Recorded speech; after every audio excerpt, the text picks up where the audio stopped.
Hello, and welcome back with me on Nuts YouTube channel. I remain yours, Edu Ada. Today we talk about quadratic equation, and under this we're considering different methods of solving quadratic equation. And in this video, we will basically talk about factorization method. So here we go. If you are to solve a quadratic equation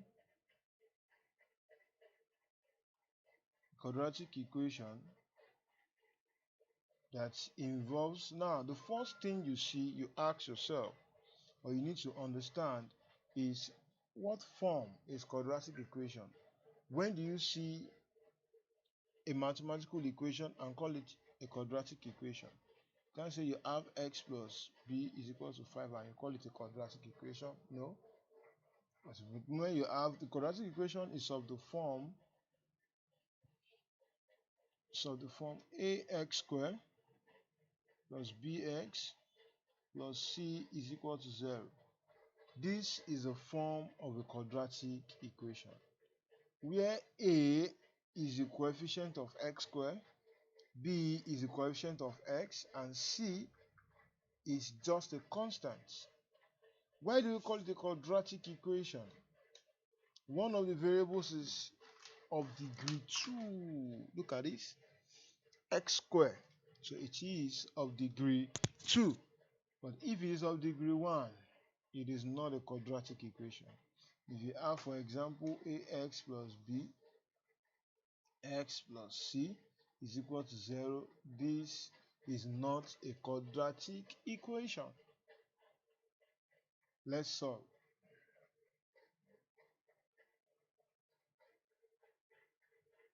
You have to solve, don't forget, by factorization method. How do you get to know factorization? Factorization method is not a difficult one at all. How do you apply it? Now, if you have a quadratic equation of the form ax squared plus bx plus c equal to 0, you look for this. Look out for this, this, and this. They will form your product. And you look out for this coefficient of x, it will form the sum. So which means the constant, which is c, times the coefficient of x squared. It could be p squared, it could be z squared, it could be d squared, it could be any variable. But the coefficient of the variable of degree 2 times the constant will give you your product, and that's at the middle, or the coefficient of the variable x will give you, or the variable of degree 1 will give you the sum. How do I mean? When you find the product now to give you whatever, you look for two numbers that will make, you have your product, you have your sum.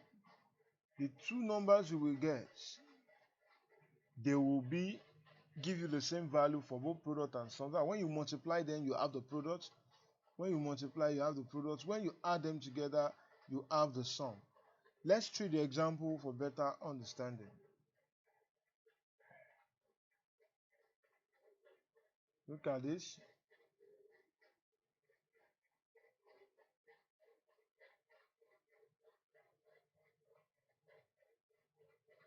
You have x squared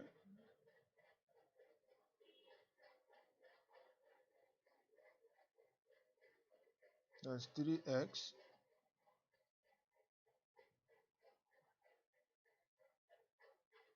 plus 10 is equal to 0.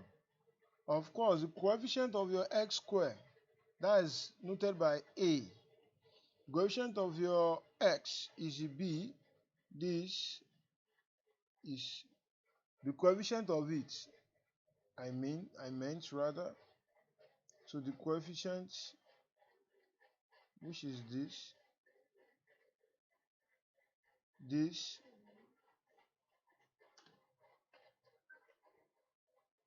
This should be your A, this should be your B, and this will be your C.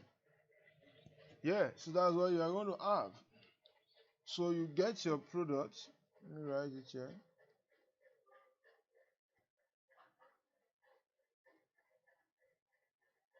Product is AC, right?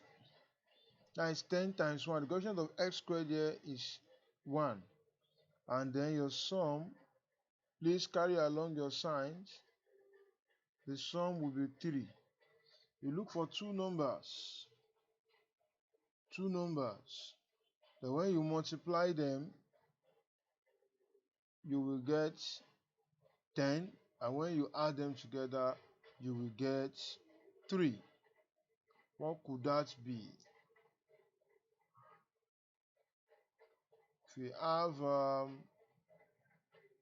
5 and 2, 5 times 2 is 10, 5, but 5 plus 2 is 7, isn't it? So we will not be able to work with that. But you can have, okay, I think that question was just written as an okay. We will not be able to factorize this. Not two numbers. Okay, you can still make it happen. Don't worry, don't worry. So I will change the sign here. So if you have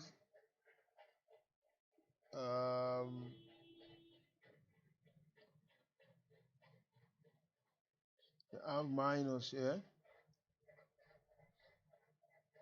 so you have 5, then we have minus 10.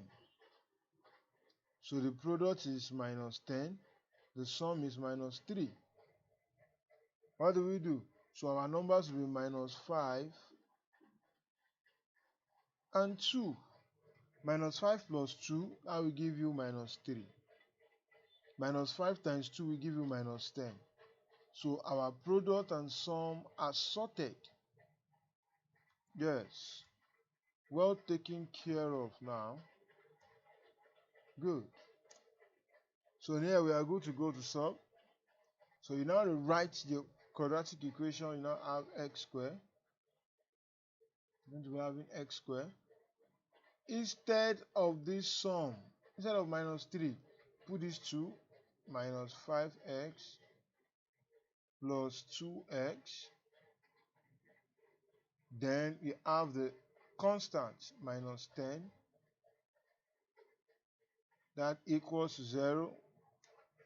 You can see what we have here now. You can see that this minus 5 plus 2x is the same thing as what we have here. So we just factored it in. You replace it with that. After getting your two factors, you replace it with what we have as a sum there, so that they will still remain the same thing.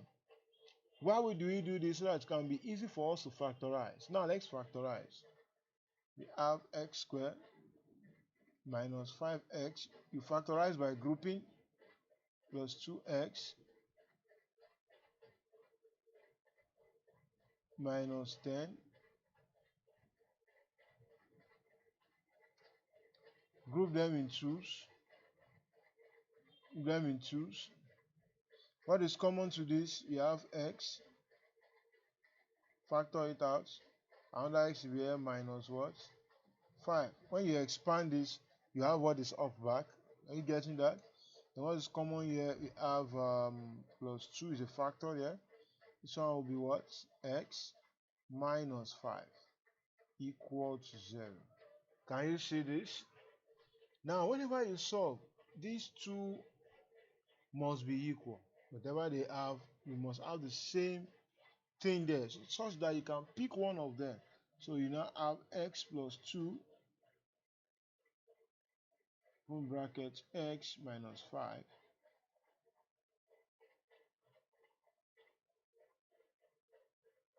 equal to 0. Then from here, x plus 2 can be equal to 0, or x minus 5, or x minus 5 can be equal to 0. That implies that x can be equal to minus 2, or x can be equal to 5. So you must get two answers. And those answers you got, they are known as the roots of the quadratic equation. I can derive the equation back from the root. So you must know how to arrive at this. Study the procedure again, you will get what we have done. Let's solve example 2. This is a situation where you can see from example 2 that 14 is our A, our B is minus 1, and our C is not given, which means it is 0. It's not even in the equation. It means it is what? It is 0. You can still go ahead. All you have to do, very careful, have 14x minus x squared equal to 0.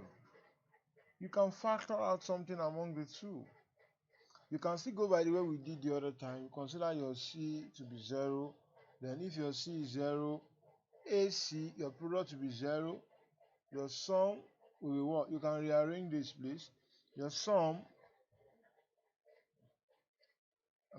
you have minus x squared plus 14x is equal to 0. Multiply through by minus, or minus 1, x squared minus 14x. 0 times minus 1 is 0. So this now, your product will be 0 times 1, that is C times A, which is where A is 1, C is 0, that will give you 0. Then your sum will be minus 14 plus 0, that is still 14. Do you see that? So we can write it out and say x squared minus 14x plus 0x can be equal to this. 0x is nothing, gone. So you have x squared minus 14x is equal to 0. So where do you go from here? Just factorize. Factorize here. You can have x squared, open bracket, x minus 14 is equal to 0. That implies that x is either 0 or x is equal to 14. Certainly.